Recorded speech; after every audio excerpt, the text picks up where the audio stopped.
Why can't I be part of the 1% that is? I want to create solutions which help people. Be this person I want to be in the future, I have to follow this path. Seeing their lifestyle, the type of lifestyle that I want. Africa's blank canvas. Paint your dreams. Welcome to today's episode. Today I'm joined by someone very special today. She's 4 years mental health advocate, SABF 2022 alum, Global UGRAD 23 alum. It's none other Tariro Mandaza. How are you doing, Tari?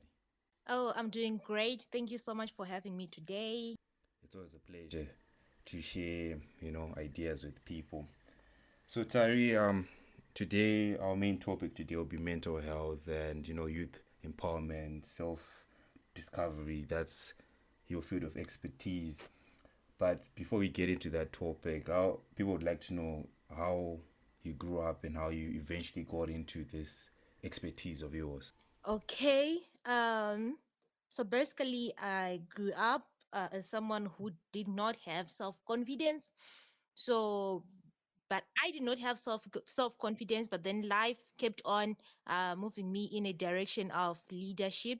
So one day, I just sat down with myself. I was like, I've been a leader from high school. Now I'm the school head girl. So I have to have self-confidence because my life is heading towards leadership. So if I do not do something as an individual for me to become a better leader, it's going to be difficult for me. So I mastered the game of self-confidence, because if you do not have self-confidence, people will control you.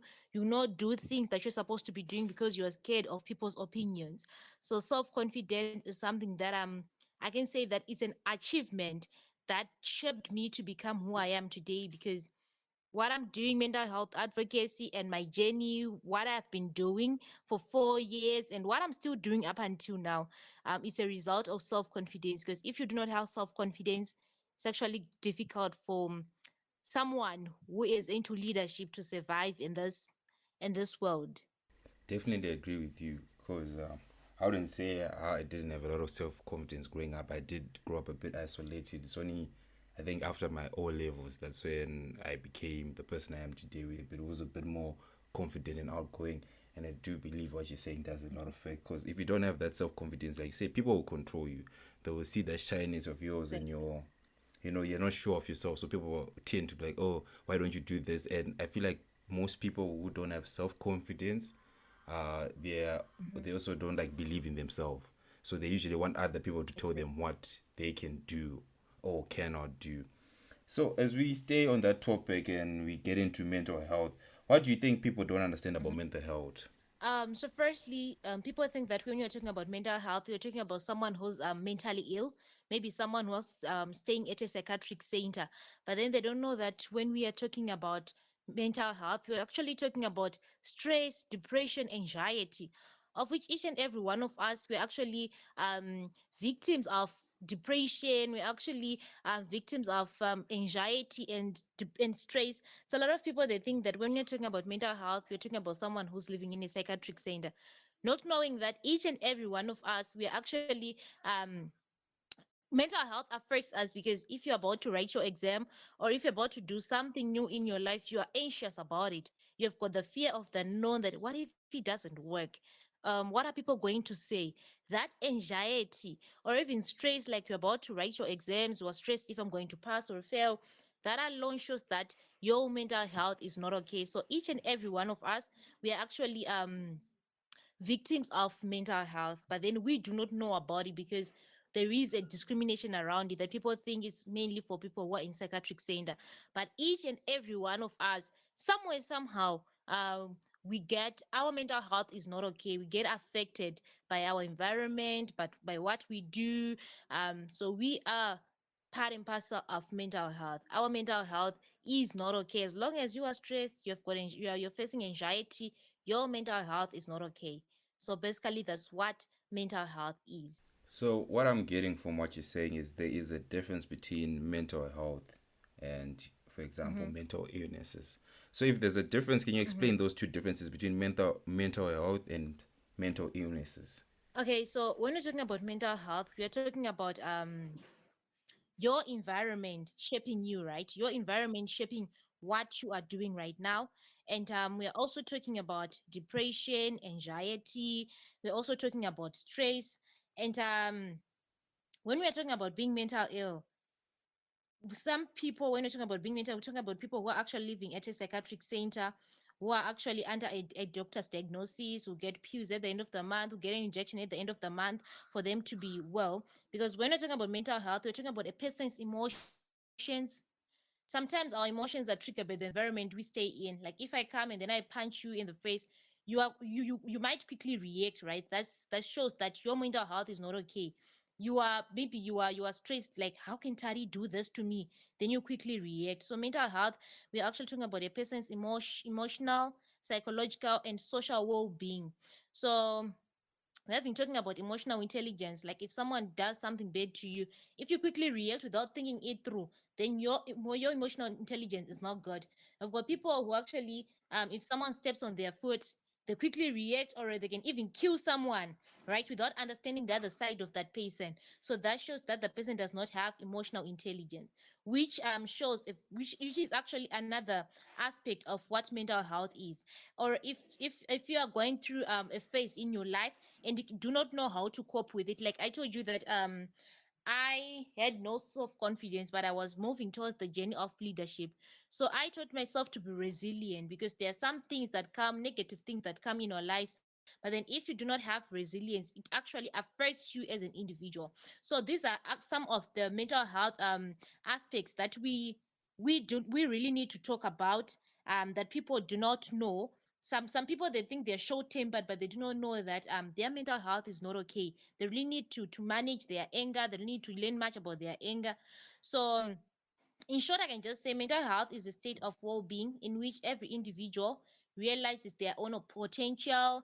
They can cope with the normal stresses of life, and they can work productively and fruitfully, and is able to make a contribution to their community. So basically, this is what mental health is. But then when we are talking about someone who's mentally ill, we are referring to someone who's to an individual who's actually diagnosed with mental health conditions such as anxiety disorder, bipolar, schizophrenia, depressive disorders, PTSD, just to mention a few.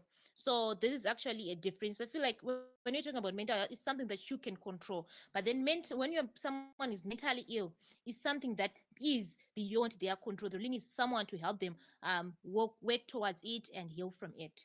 Thank you very much for that explanation. It does then, clear out some things, because, people tend to, I think when you're reading a lot and learning about these things on the internet, a lot of people tend to self-diagnose themselves with mental illnesses, saying I'm mentally ill, when it might just be a case of they need to just get their mental state in the right order. So as we continue on the mental health, I think another topic that is very crucial to a lot of people is culture. How does culture and mental health relate to each other? Because I do feel like in certain cultures, mental health is not taken upon. So it can be from a cultural perspective of a country, or from just especially men's culture. It just also doesn't take mental health that serious sometimes. So how does culture and mental health go hand in hand, and what can we do to at least bridge that gap between those two things? Okay, so I can say that culture, when we are looking at men, African men, and culture, when it comes to mental health, men are not allowed to express their emotions, right? We can see that this can lead to men committing suicide because they have no one to share their emotions with. There's a belief that murume haacheme, right? A man doesn't cry. That belief is actually affecting men's mental health because they cannot express how they are feeling. They cannot express their emotions. They cannot even um seek for help because they do not want people to label them as weak. So that alone can actually affect men's mental health. Whereby men can be depressed, they can be stressed, but because they cannot show it to anyone, they have to suppress it and keep it to themselves. So you can see that that culture alone is affecting men. Many men, they're living in a world of anxiety, whereby they do not know if they ask themselves that if I face a certain big challenge in life, an obstacle that I cannot handle on my own, that I need people's advice, am I going to ask for people's advice? And if I do, what are people going to label me as? What are people going to name me in society? And that alone is causing it's actually a sign of mental health in men. When we're talking about anxiety, men, they do not know where to go to ask for help because they're scared of judgmentals. And also we have got different cultural backgrounds. Like some people, they do not believe in mental health. They just believe that if you are stressed, if you are depressed, if you have got anxiety, you just have to go and see a pastor. A pastor prays for you, then tomorrow you heal, then you are good to go. But then they do not know that there's something that is called a psychology, someone who's called a social worker, or someone out there who's waiting for them to come and assist them.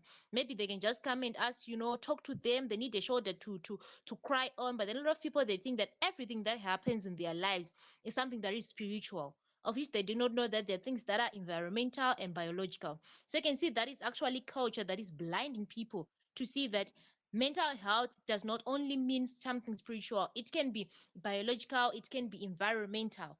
Your environment can actually cause you stress.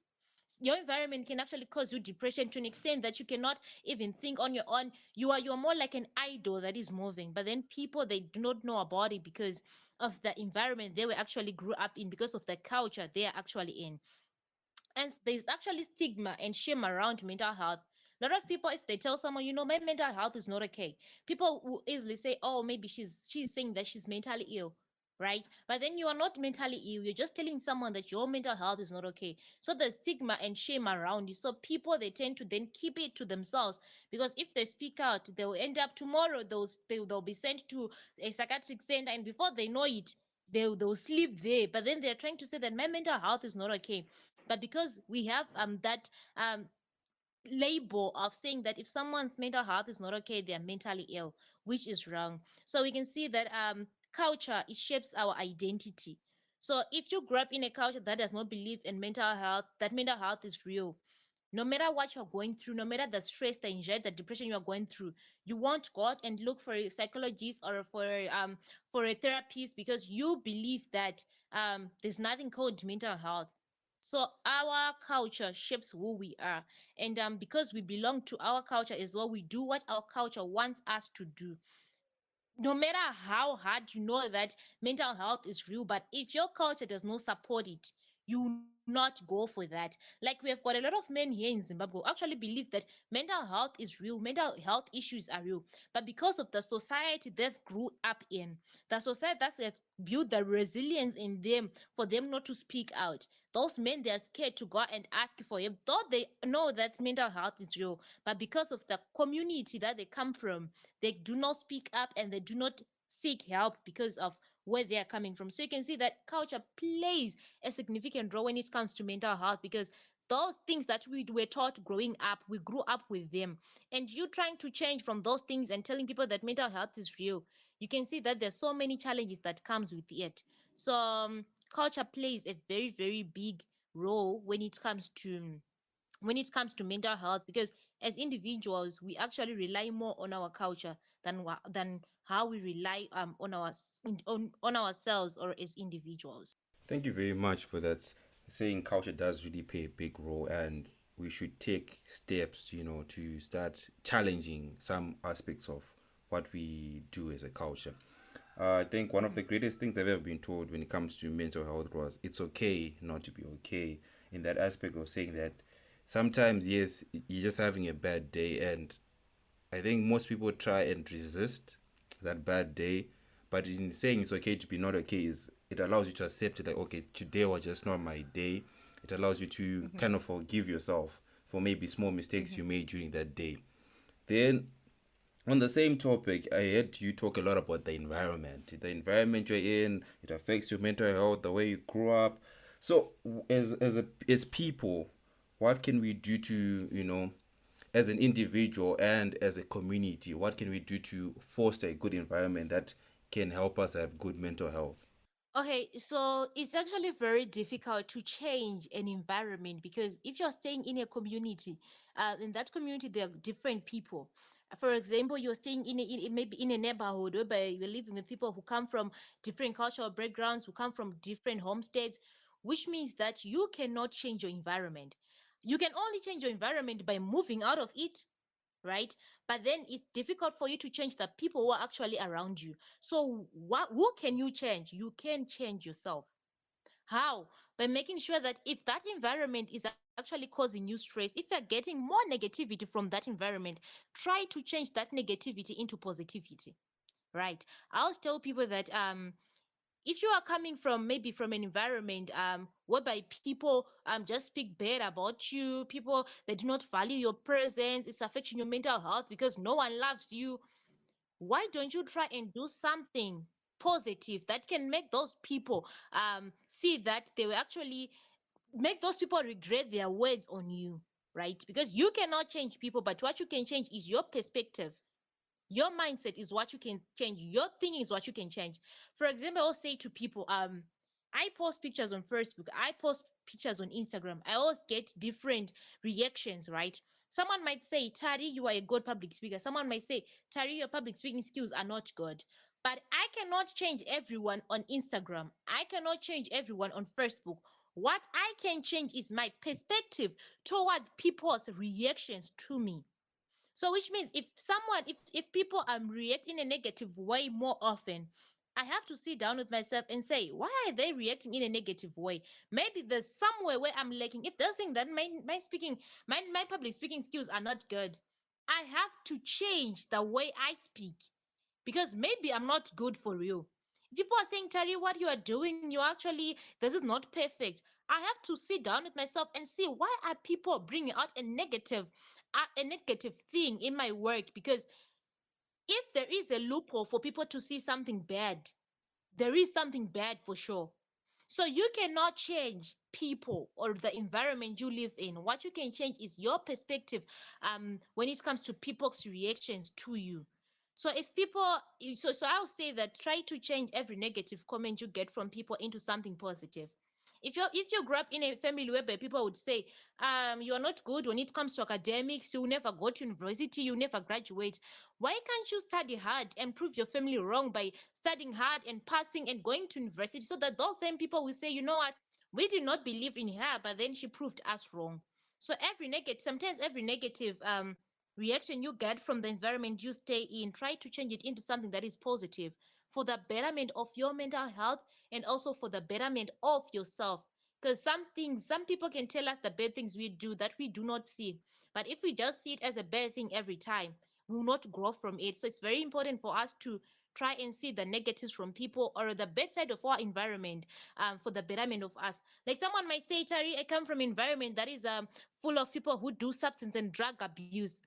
If you know that everyone in environment is doing drug and substance abuse, why can't you be the change that you want to see? Why can't you be the on the positive side of not doing drugs and substance abuse, so that tomorrow you'll be an advocate in the same community you grew up in and educate people on the best side of taking drugs? So sometimes we should not only say I'm living in an environment that is not good, so obviously my outcome is going to be, maybe I'm going to be a bad person because of the environment I'm going to come on from. So if you're coming from such an environment, be the change that you want to see. You want to see a good environment, so create a good environment for yourself by being different from everyone. If everyone is doing drugs and substance abuse, be different and shape the world that you want yourself to see. You know, I really love the fire and passion you speak with these things, and for sure, Mm-hmm. I do think as people go on, like you're saying, as people go on, a lot of people say negative things about themselves. Some people say also positive things.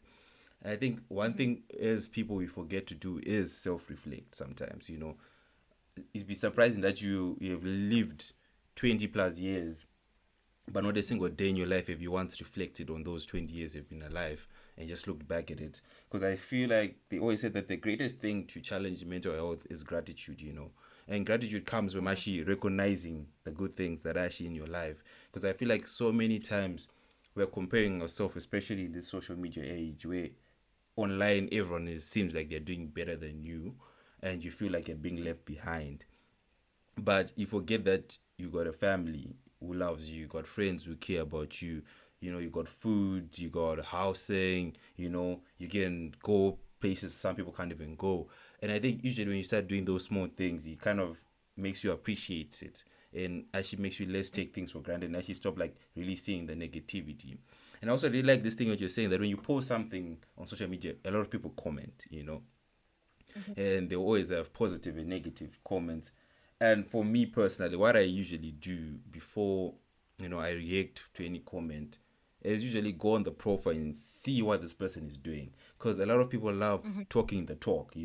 Oh, Tari can't do public speaking, but if they ever posted a video of themselves doing public speaking or doing anything, or they're just commenting, and I think when you usually look at that point of view, it kind of gives merit to certain comments and discredits some certain comments, because it's different when a public speaker comes to you and comments, and usually when someone who does something comments on you, they've also got solutions. Or you're doing this wrong, try and improve on these things. They just don't say that you're bad. They always have like something to fix what you're bad at, and applies to, I think, to everyone, because I just feel like a lot of people comment without credit. They just say, this is bad, and you're like, why? And there's no reason why it's bad. It's bad. And I feel like as people, especially now since everyone is on social media, I think if everyone takes an approach like what you do, like you reflect on those comments, you just don't let them sink in first. It's like, okay, this person is their opinion. Let me look at their opinion. Let me look at myself. Does this opinion affect me? Is this something I can change? For example, with public speaking, we just did not get good at speaking like what we do today overnight. It was over years of practice. So if it's something you can change, like public speaking, then you're like, okay, what can I improve? Maybe better articulation, better pronunciation of words, and all of that stuff. But if it's something like your face, hey, your face is this, it's like you can't let that affect you, because you can't change that. It's who you are as a person. There's certain things you can't change. And I always love that saying, the serenity prayer for the people. So like, give me, the the wisdom to accept the things I can't change, the courage to change. So it's what give me the strength to change the things I can change. I'm forgetting it, but I think I'm mixing it up somewhere. But it's about saying that accepting things that you can't change, courage to change the things you can't change, and wisdom to know the difference. Because a lot of people try and change things they cannot change, and leave the things that they can change. So it's a very interesting topic. I do love what you're saying about mental health and how best way we can approach it. As we stay in the mental health and also expanding your expertise, another thing you're very passionate about is youth development, and especially fighting drug and alcohol abuse. Because I feel like that's one of the things you also fight for in your talks and when you're going around. What Yeah. is currently wrong? Because I know there are so many things that affect the youth. Maybe from our point of view, it's an economic standpoint. In other countries, it's different things that affect the youth. So as you go out, what message do you always pass to the youth as you talk to them? Okay, so firstly, it's find something that you're passionate about. And like I said before, be the change that you want to see. So let me give you an example of myself. So usually when I'm speaking, people are like, motivational speakers that speak things that are not realistic. But then I usually speak from my own perspectives or from my own experiences. So the first thing is, um when I was about to go to university, no, when I even got a place at UZ, someone asked me, which degree program are you going to take? I was like, I'm going to do developmental psychology. The person was like, what? Why would you take psychology? I did psychology and I've been sitting home for 5 years now. Why would you take psychology? There are no jobs out there. Psychology is just a useless degree program. But then when that person said that, if I was someone, I was going to say, oh, because she said that, I'm not going to drop psychology. But I sat down with myself, I was like, let me give it an example of 100%. 99% of people are complaining that there are no psychology jobs here in Zimbabwe. But there is that 1% of people that are actually saying that psychology is the best. We like psychology, we have got jobs in psychology. So why can't I be part of the 1% that is employed, 1% that is feeling proud of doing psychology? Why can't I be part of that 1%? So this is actually a perspective that most youth have, that they think that if someone failed maybe in business management, and if they want to take that road, They think that because someone failed, they're also going to fail automatically, which is wrong, right? So some people, they think that maybe if someone took drugs and became popular, they're actually going to take drugs and become popular as well, which is wrong. So this is actually a more like a trend that happens in youth, that we are actually motivated by things that are not motivational, right? So we fail to think on our own. So as an individual, I told myself that I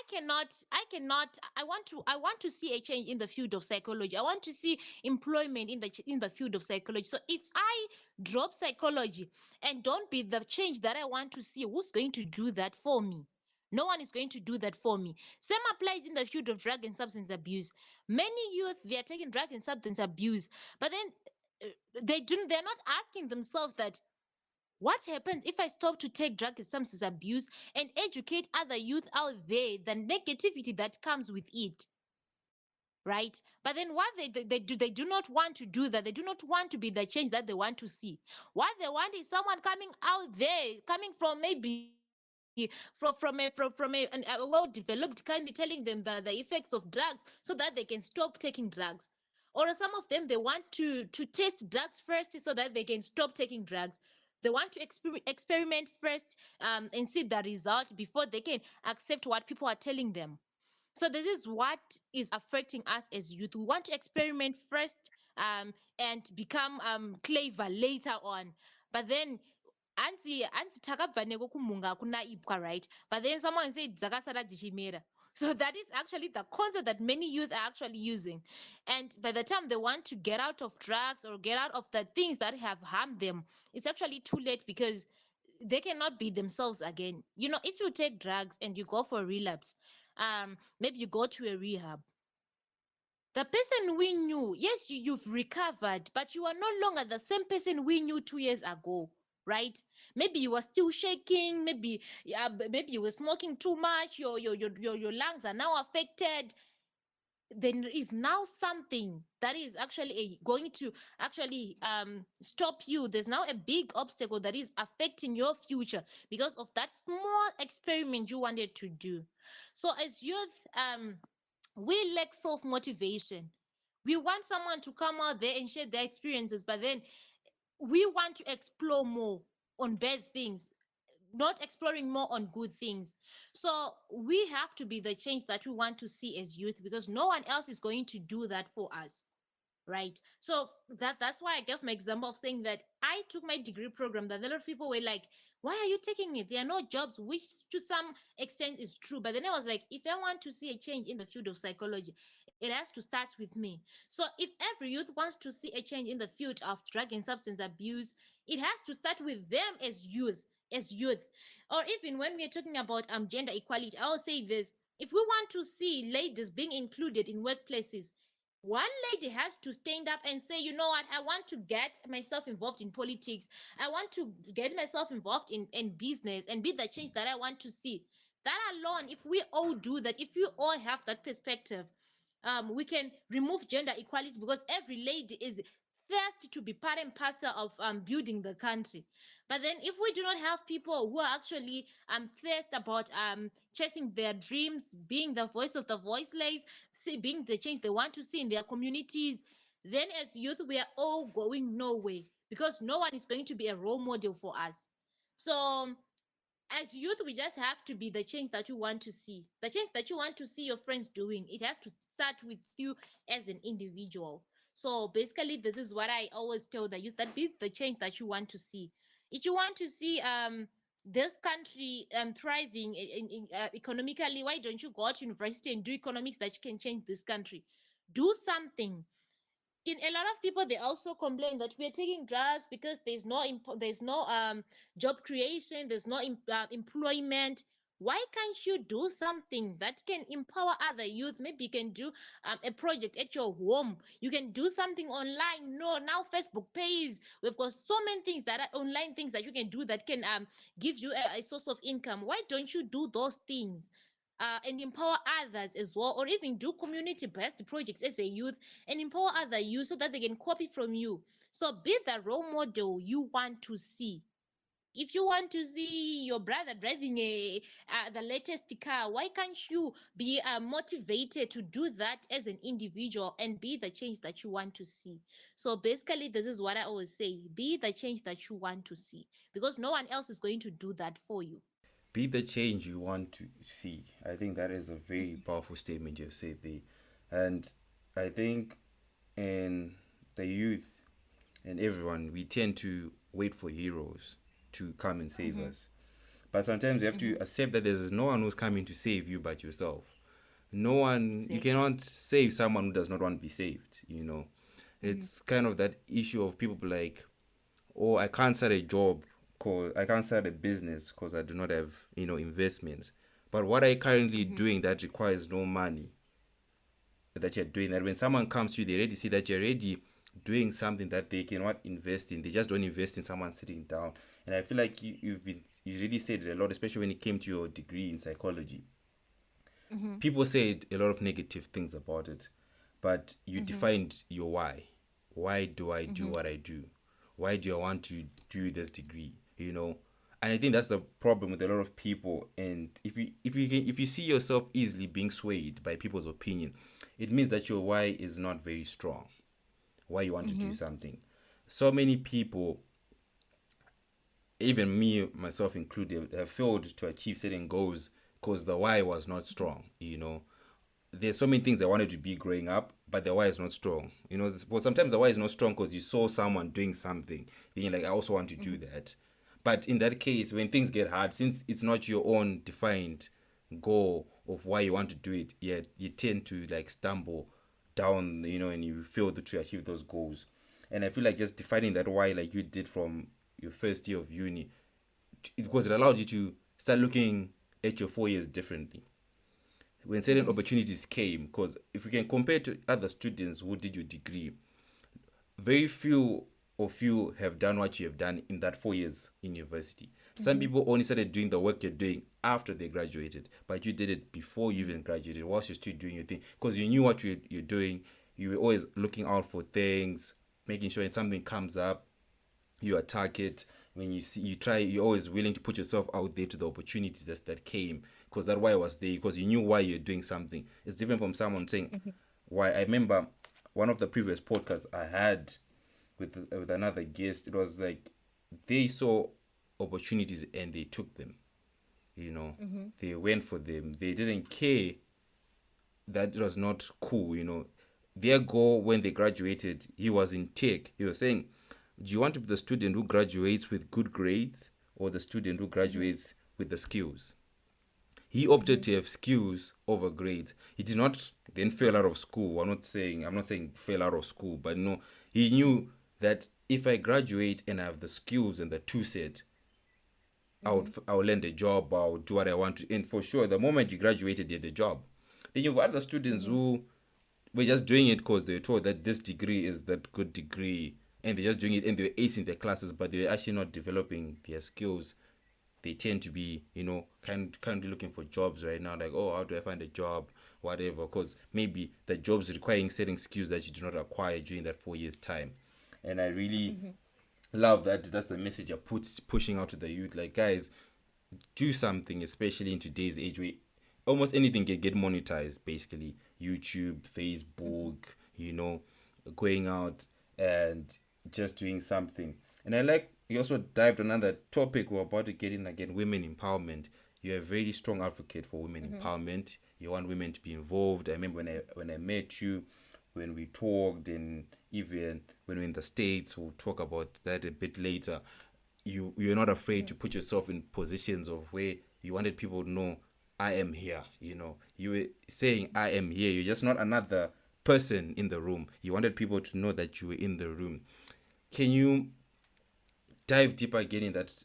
How do women specifically, but it applies to everyone, how do you put that present of saying, I am here? How do you get to people to notice you in a room by saying, I am here? Okay, so firstly, it requires self-confidence, because for you to make people know that you are in the room and you are there for sure, it requires you to have self-confidence, because if you care about people's opinions, remember, even if you are in a room full of well-known people or very influential people, people are going to say something, be it negative or positive. So it's all about how you handle yourself. If you have self-confidence, you do not care about people's opinions. Like if I am in a room with very big, very influential people, I do not care like what are these people going to say, how are they going to view me. I am just a student. These people are very influential, they are all bosses, they're all CEOs. So it's about the self-confidence that I talked about in the first session, that if you do not have self-confidence, everything around you will control you, including those meetings that you attend or any conference that you attend. If you have to have self-confidence, people in that room will control you without even talking to you, but their statuses and their positions will actually frighten you to an extent that you'll be like, this is not meant for me, this is meant for someone else whom I left home because I am not big enough to be in this crowd. So as a lady, I always want what I do is I always want people to see that as a lady I can bring a change. Like I want to see a lot of women excelling, a lot of women in big spaces. But if I do not do it as an individual, if I do not do it as Tariro, it's going to be difficult for other women to do it. So we also have to set an example for other women out there who think that they cannot go in such spaces, or people who think like, I think you saw me when I spoke in that when I spoke in that room when we were in States. We can see that there were mostly white people. But then, as someone who carries herself with so much confidence, I do not limit myself because of who is in the room. Whether in the room there is a presidential candidate or someone, because I am in that room shows that I also have the capability of being that presidential candidate. So whenever I speak or whatever I do, I always make sure that I speak for people to hear. I just don't speak for people to say, oh, Tari just spoke for it to pass or for people to see that she was in the room. But then I speak to bring a change. Because in some spaces I believe that if you speak, whatever you speak, you do not know who's listening. Maybe that person who's listening is actually someone who's going to bring a change in the field of whatever you want to see, maybe in the field of psychology, in the field of mental health. You do not know who's in the room. And also the other thing that I do for me to speak with such self-confidence is that I listen more. I listen more. And also, when someone is giving a presentation, I pay more attention to their loopholes. When someone is presenting, there's that one thing that they are going to mess up, or there's that one point they're going to bring out, and that one point can actually change every person's lives, in everyone's lives, everyone who's actually in the room, or it plays a very significant role when it comes to people out there. So I always pay attention to people's presentations and look for that one mistake, so that when I raise a point, I'm not just raising a point for people to see that I'm in the room. I'm raising a point to bring a difference. So I told myself that whatever men are doing out there, I, as a lady, can also do the same thing. I do not need someone to come and say that we need to empower you first for you to be able to do what men are doing. I can do what men are doing as well. For example, I always say this. If I am sitting maybe in an interview panel, and then there comes two people, one is a woman and then the other one is a man, and then we're saying that for this position we want someone who holds a master's, and then the man holds a master but the lady does not hold a master's. And then maybe the reason why the lady does not hold a master's is because she thinks that I am a lady, I can rule in any space that I want, I can get any job that I want because I am a lady. It should not be like that. If you are not qualified for something and you are a lady, I'll personally say that we have to make sure that this gentleman is the one who gets the job, because the gentleman has got all the qualifications that we need. So I just want to remove the blindfold that ladies have, that because they are ladies they can get away with anything. That blindfold has to go. They have to work like what men are doing. If a man is going to school to get a PhD, why can't a lady do the same? Because she's a lady, she can get a job wherever she wants without a PhD. That blindfold, which is actually limiting ladies from being who they want to be, from chasing their goals, from envisioning themselves and getting anything that they want to do, we have to remove that blindfold. So as a lady, I'm saying that if I want to remove that blindfold from every lady, if I want to see a change in ladies talking in spaces, and ladies going for anything that if they want to go for any opportunity, it has to start with me as an individual. So that's why I always participate in everywhere I go. I always make sure that people, they see that I was there, and they have to know, they have to feel my presence. So if I can do that as a lady, which means all ladies out there can do that, but then they just have a blindfold that is actually limiting them from seeing that they can do what men are doing. So yeah, so basically that's it. That's one of the reasons why I'm always outgoing, and also I know what I want to do. I know who I want to become. I just do not want to become maybe a housewife. So someone who people can just know that we had Tari just graduated, she got married, she's now a housewife. I just want to be to make to be that different, to bring that difference that I want to say that our vice president was a lady. So if she was a lady, and then she was capable of becoming a vice president, why can't I do the same? So this is something that I wish every lady could have this perspective, and bring such a change that we want to see when it comes to gender equality. Thank you so much for bringing that point.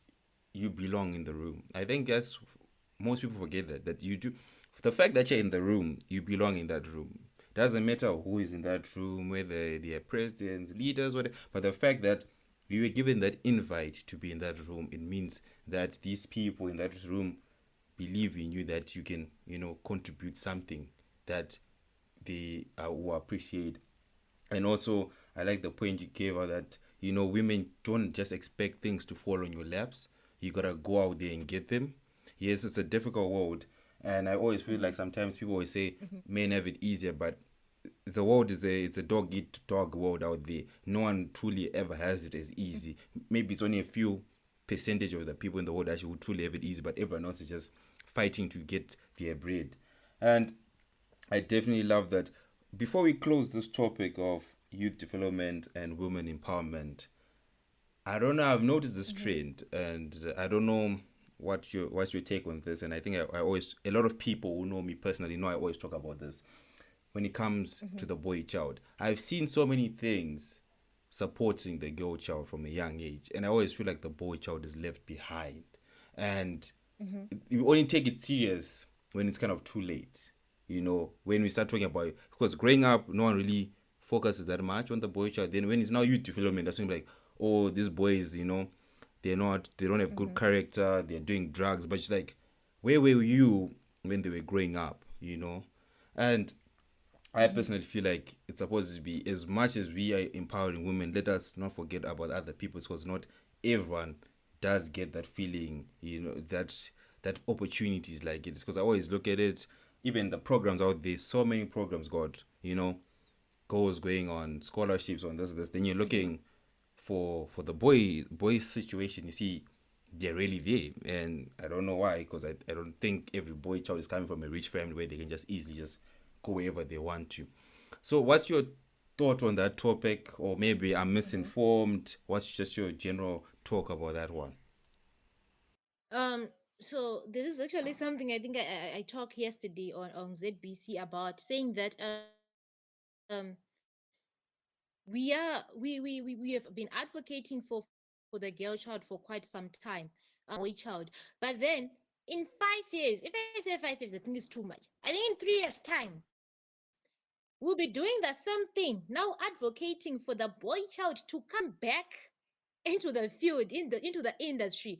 Because if you are to take a look at maybe in your class or at university, at institutions, we have got a higher number of girls than boys. And then if you are to go and see in different communities, people who are sitting on bridges smoking marijuana, a high number you will get is a high number of boys doing that.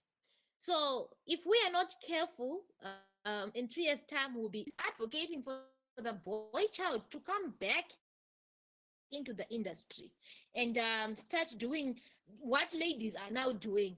It's actually, I can say it's, people wanted it to be a 50-50, but now the boy child is actually at a lesser percentage comparing with girls. Because girls, maybe they're doing it from a point of view that maybe back then people only believed in boys, that only a boy child should go to school, only a boy child is made to excel in life and to become successful.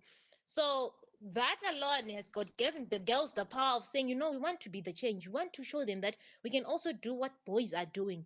But then now the boy child is now lacking the motivation to do that. So when we are advocating we should not leave the boy child, we should not leave the boy child, because when for a lot of boys out there who actually needs our guidance. For example, we can even see that for the past 2 years we had a large number of boys who were actually committing suicide, right?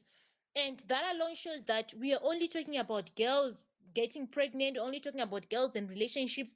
But then we're also forgetting that when it comes to relationships, or when it comes to a girl getting pregnant, it also affects the boy child. So there's so many issues that we're only focusing on the girl child, forgetting the boy child. Or even talking about rape itself, we've got so many boys, some of them they are even in jail for 10 years, but they're innocent. Reason being, because they're actually a boy. Their voices cannot be heard because it's a girl who actually went and reported a crime. And because it's a guy, they are totally, maybe they're just the evil in that room. So I can say that a time will come, and a time is coming soon, where we'll be advocating for the boy child to come back into the industry, or to come back into the society, and for it to be a 50-50 with girls, because we are forgetting a boy child. Like what I said earlier on, that culture, I think it's because of our culture. Culture alone says that a boy is strong, a boy is not weak, a boy does not cry. So we feel like we should not advocate for boys because they are strong enough to advocate for themselves. They are strong enough to make their own decisions. They are responsible enough to make their own decisions. Forgetting that they also need guidance, they also need advocacy for them to be the better individuals they want to see themselves as. Thank you very much, Tari, for bringing out that point to the people that as much as we're empowering the girl child, if we forget the other child, in a couple of years' time, it becomes a reverse of situation. So as we continue to empower the girl child, let us also begin to lift up the boy child that we do not have that situation. Another thing, I remember I asked you before we got on this talk, what things do you want to talk about? And you said you also want to talk about grabbing opportunities. And I think recently you grabbed one of the biggest opportunities, which so far in your life, I guess, was the Global UGRAD program that allowed you to go to New England University College in America. And in that self experience, it changed a lot of things in your life and, showed you many things. Can you just tell us about your experience, the whole entire program, from how you applied to your preparations to staying there and then coming back? Okay, so before I just dive into that, I just want to say grabbing opportunities, should we should actually advocate more for students to start grabbing opportunities during primary school, so that when they go to high school they are well equipped for that. Because you may find out that it's actually difficult for someone who grew up not grabbing opportunities to be able to grab them at university level, because maybe it's because of the environment they grew up in.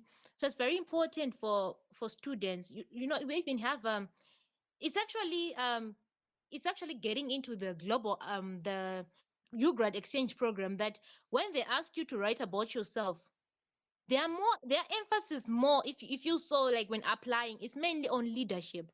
What have you done community wise? What have you done, or what are you doing?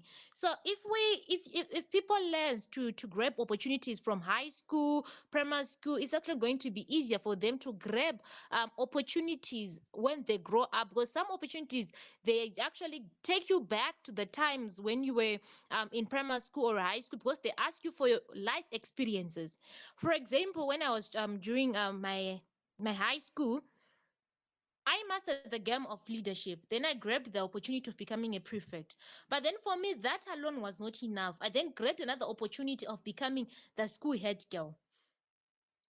That was also leadership. I was training myself on becoming a leader, right? So it was more like catching myself young. The other thing that I started doing during high school was doing public speaking. I could go on debate, quiz, writing speeches, doing impromptu speeches. I was preparing myself for the future. So when I went to university, um, I became the club president for WISE at UZ. It was easy for me because I was a leader from high school.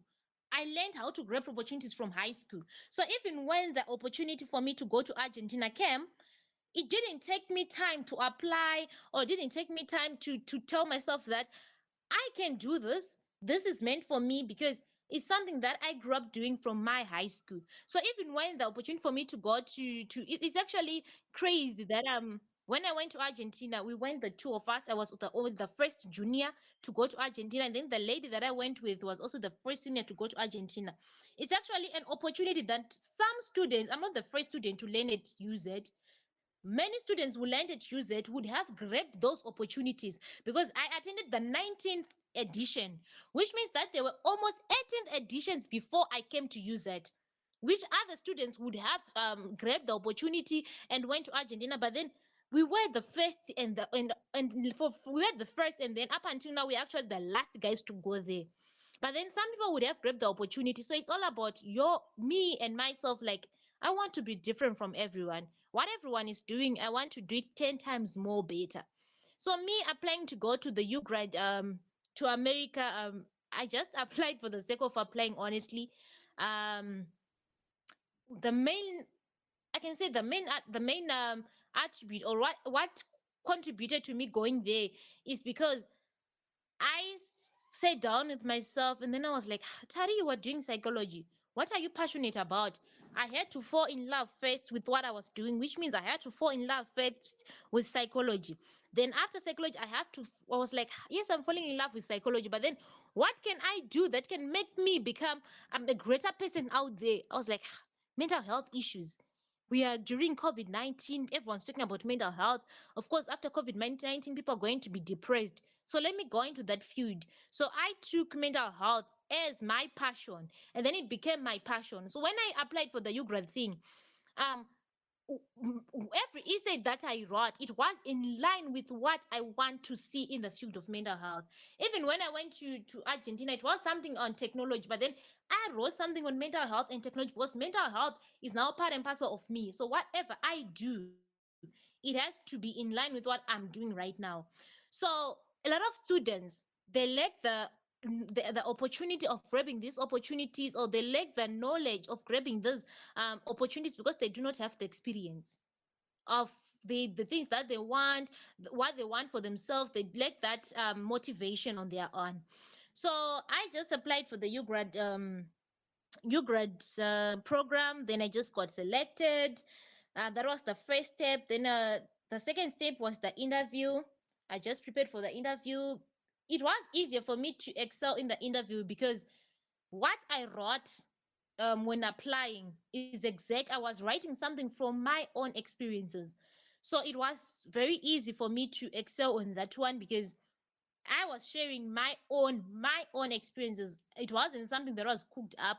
It was something that actually happened in my life, or the experience that I went through during my mental health advocacy and also my leadership.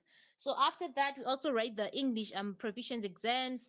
Um, then we also used my results to find a place to go and study in America. And what actually helped me choose courses that I did when I was in States is because I love mental health. So whatever the courses that I did, they were actually in line with mental health, because I was like, I'm doing psychology here in Zim.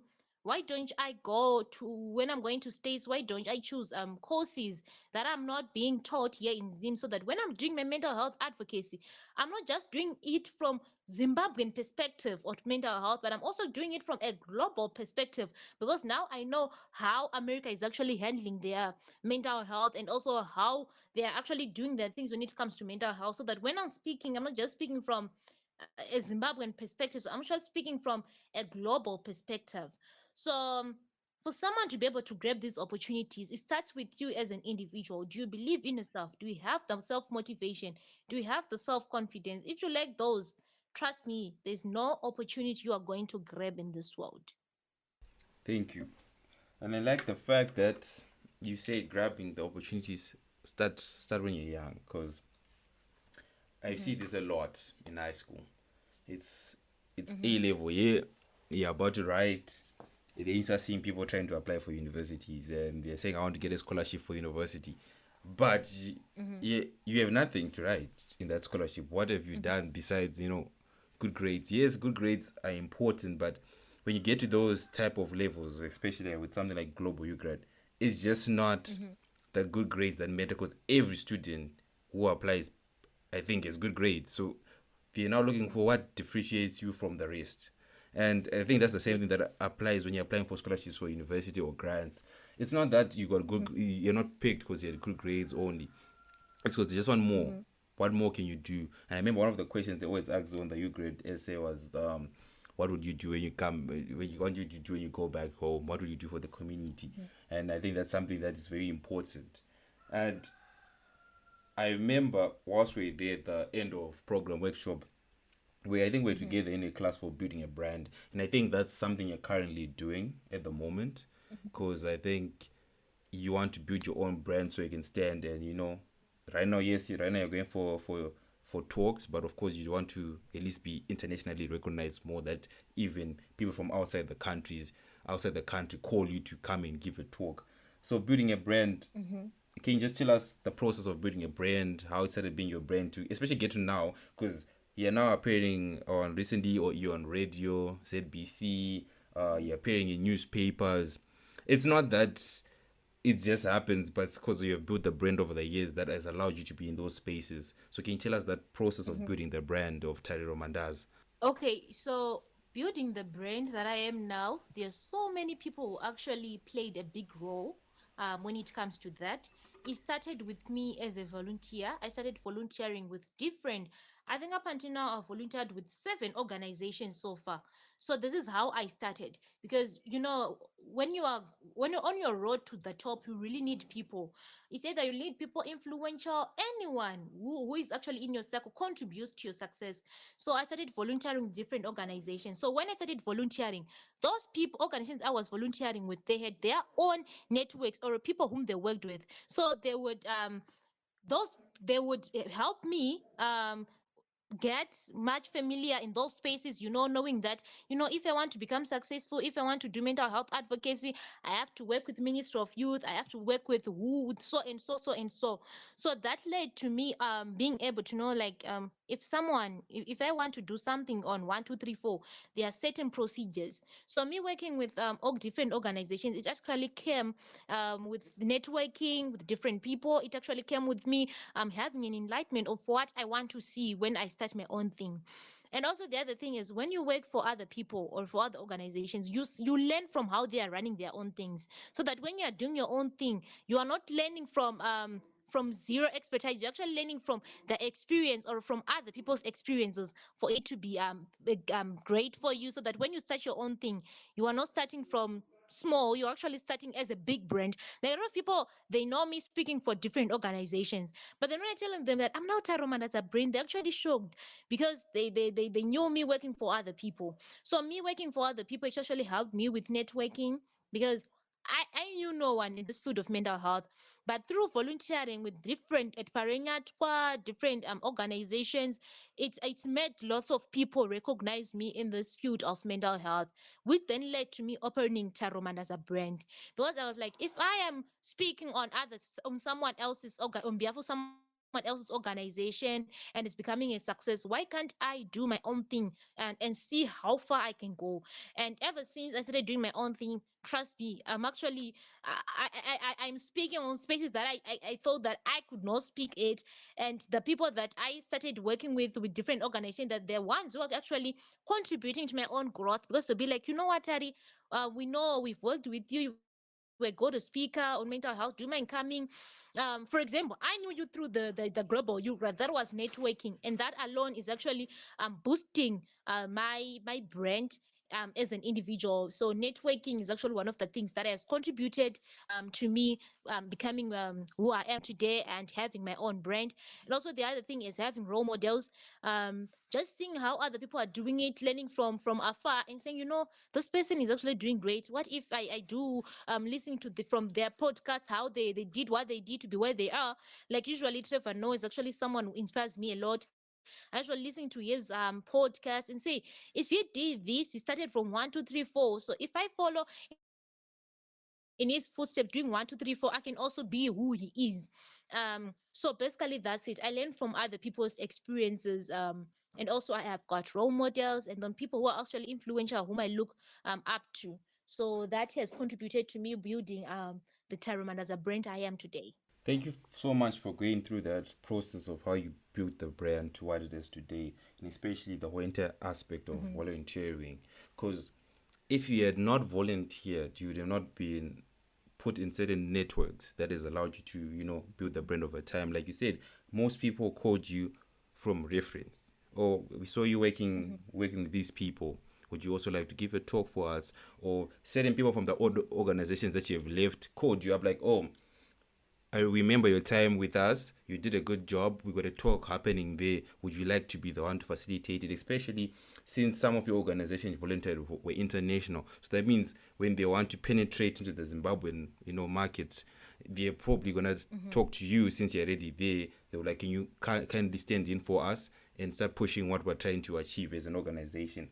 And I think volunteering is very important. I myself has volunteered in organization and I've learned a lot. Like you said, you do learn the structures, especially when you volunteer at different organization. I volunteered at a small one, I've volunteered at a big one, and you see different aspects of someone who's starting out an organization that in the near future you do start your own organization. It builds, because I remember I had a talk with the founder of Youth Ignite, and she was explaining a process of how Youth Ignite came to what it is. It's actually one of the biggest youth organizations in Zimbabwe, and they're doing well, and and what they're trying to achieve. And you see that the steps to get where it is totally different from other organizations, and it's very important to build that network, because the saying your net worth is your network. And I think that you have really capitalized on that network of yours over the years, and it has really put you in many spaces and has benefited you over the time. And it's always lovely seeing you, when you post on social media of the things you're doing. It's very inspirational, not only for me, but I feel like same people who are in your network also, when they see you do that, they're also inspired to achieve and also do their best. As we get closer to the end of the podcast, I just want to talk about some of the fan service of people. What was the feeling of being on radio? Like, what was the feeling of being on ZBC? Like, when you're finally getting to those spaces, what was just the feeling, especially being on radio? It's always funny because when you're in the car, you're always hearing the radio. Then for the first time, now you're in the booth. You're the one who's talking. So now you're knowing that there are people, millions of people in Zimbabwe currently listening to what you're saying. How was that feeling for you? Was it exciting? Were you nervous? Were you anxious? Or were you all calm and collected because you're prepared for the interview? So I really felt great. At first I was anxious, like what if I failed to deliver what people are expecting me to deliver? But then I love the fact that the more you speak on radios or on TV, you actually do impromptus. So I used to be a mental health advocacy, but then I could read out my presentation. But then now, because I've been speaking on radios, on TV, I can speak straight from my mind. Like I'm speaking from, like when I'm doing this, I was doing this, the whole process of this podcast. This was actually an impromptu. So the more I speak on such platforms, the more I gain more self-confidence, because I get to understand that, I'm not just speaking because I want to just give a presentation, but then I'm speaking because I'm speaking something that I love about. I'm talking about mental health, something that I'm passionate about. So I'm speaking straight from my head. So speaking on these platforms actually gives me so much joy, because it actually perfects my impromptus, and it makes me see where I'm lacking when it comes to my presentation, and learn where I have to actually excel more, and where I also get to hear what people wants me to talk about. Like when I'm coming for a podcast, or when I'm going to a radio station, then they give me a certain topic that gives me an insight of saying, I'm just talking about mental health, but then people also want me to talk about mental health and grabbing opportunities, which is actually a topic that I have to start working on as well. So talking on radios, on TV, or even on a podcast gives me an insight of knowing what to say, and also perfecting my speaking skills, and also my knowledge when it comes to mental health. So I just feel great whenever I'm having an interview because I know it's actually an opportunity for me to change my presentation and also for me to become a better individual. And when I usually get invited, I feel great because I know that when people invite you at podcast, radio station, or even the newspaper, it's because they're seeing a change that you are actually doing. So it makes me feel great knowing that at least I am bringing a change that people want to see in the field of mental health. Well said, well said. On the topic of radio, if I remember correctly, at New England College, you're also doing radio. What was that experience? Mhm. What were you exactly doing during that time on the radio? Were you the host? What were you doing? Can you just explain that experience in New England College and being on running the radio station? I assume. Can you just explain more about that time? Okay. So when I was at New England College, as someone who's actually used to grabbing opportunities, I wanted to do something on mental health. So I really wanted to understand how United States of America is handling mental health. So for me to be able to understand it, yes, I can understand it by hearing what people say or by just reading a book. But then if I get to be a mental health advocate on a radio station, I'll get to speak or to communicate with people. People will be sending their views.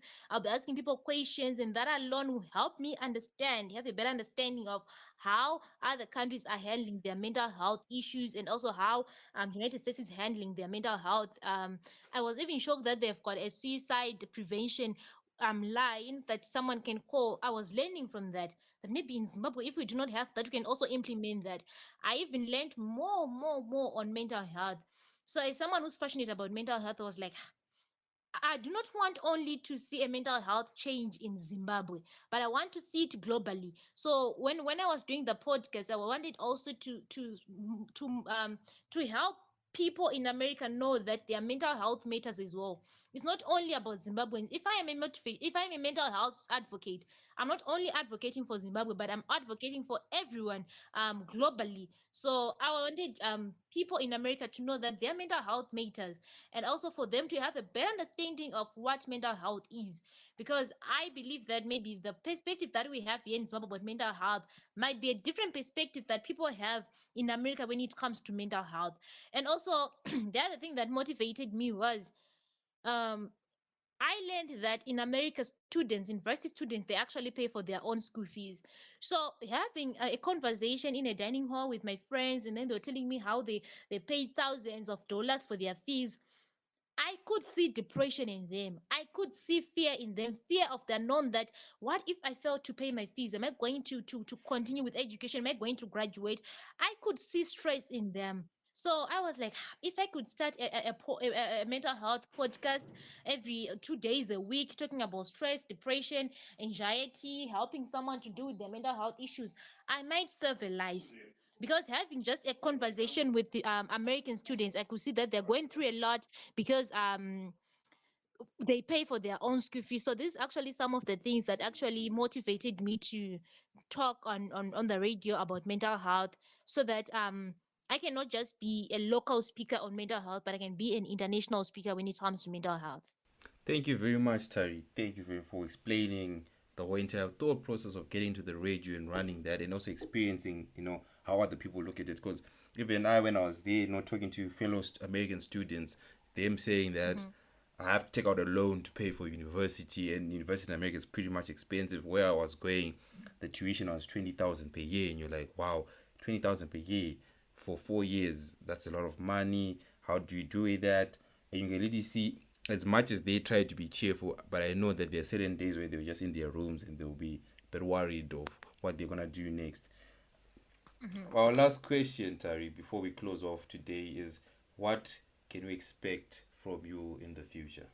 Oh, that's okay. So what you can expect is actually a game changer. Seeing Tariro Mandaza is a game changer in the field of mental health. just making sure that I'm actually a mental health, and just not just a mental health, but a global international health, mental health speaker globally, supporting SDG number 3, and maybe working with United Nations to make sure that SDG number 3 is for health and well-being, and make sure that it's actually well kept internationally, and also advocating. I also want to advocate for United States of America students. The fact that they pay for their own fees. Especially that is something that is actually touching to me, that they have got so many loans to pay after they graduate.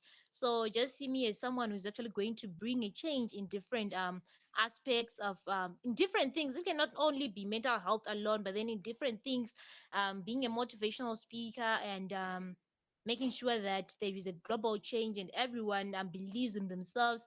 People are just living the life they dream of.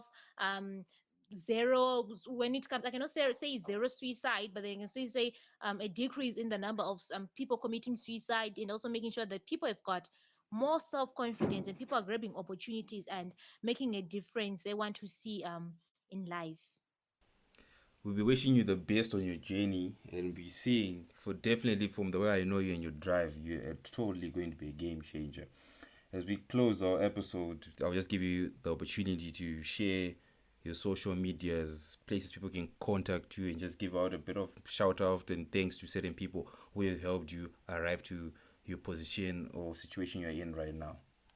Oh, thank you so much. So firstly, I would like to say a big shout out to Ndinewe Foundation, big shout out to Paul Kama National Youth Orexis, a big shout out to Young People Mental Health Trust, and a big shout out to University of Zimbabwe for giving me so many chances. A big shout out to my high school, the Chatomba High School, and a big shout out to New England College for letting me explore American culture in the field of mental health.